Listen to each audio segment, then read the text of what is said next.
So we're back, and the next thing that we're going to do is do the same experiment, but this time with the Diet Coke.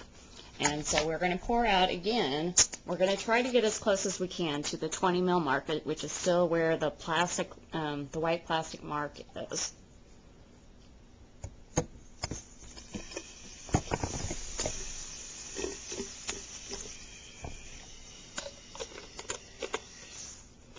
Well, I missed it by about 10 mils, but it's okay for this experiment. The thing that you'll notice is that the bubbles, the sensation of that was quite a lot different than what it was with the Coke.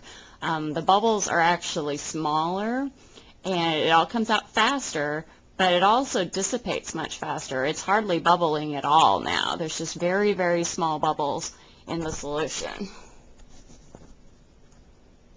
And basically not visible at all with this. So we're going to take our Mentos. This is the reason why we have a tray too, is because it is easy to spill this stuff as you're pouring it.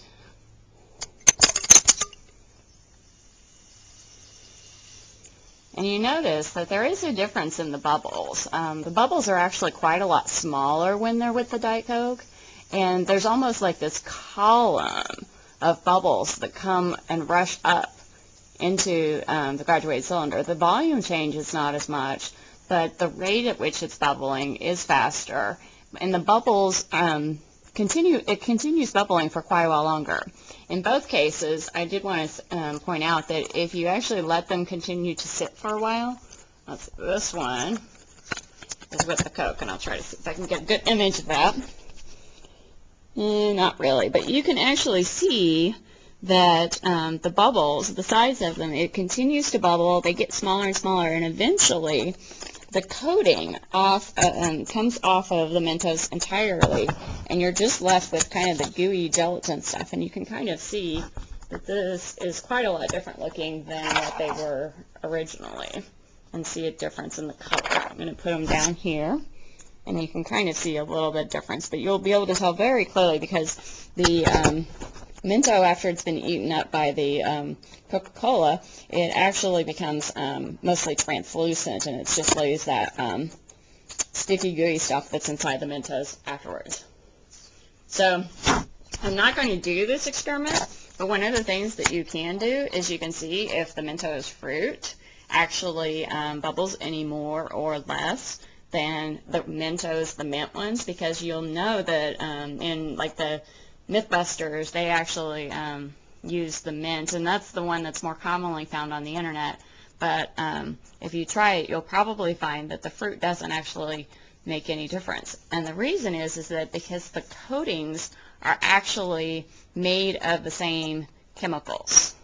There's a process that they call sugar coating that is used for some kinds of candies, and it's actually very similar to what is used by the pharmaceutical industry to coat some types of drugs. If you've seen ones that have like a colored coating on the outside and it's a white pill on the inside, then it's got some type of coating on it.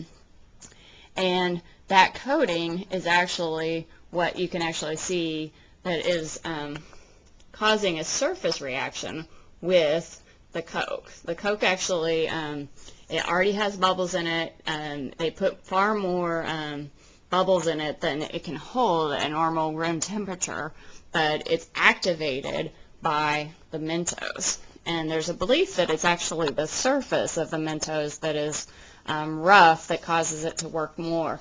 In the past, before Mentos were made available, they actually used this and did this experiment with Lifesavers, and you could put a whole pack of Lifesavers, and it also expanded and blew up, which is not the way the chemists would call it, but in the same way as you see with the Mentos experiment, but it wasn't nearly as vigorous.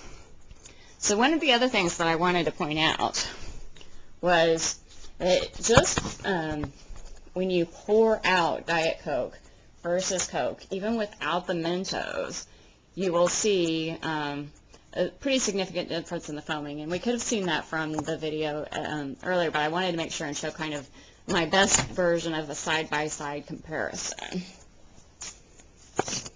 So I'm going to go get 2 clear cups to be able to do this, because I think that will work better.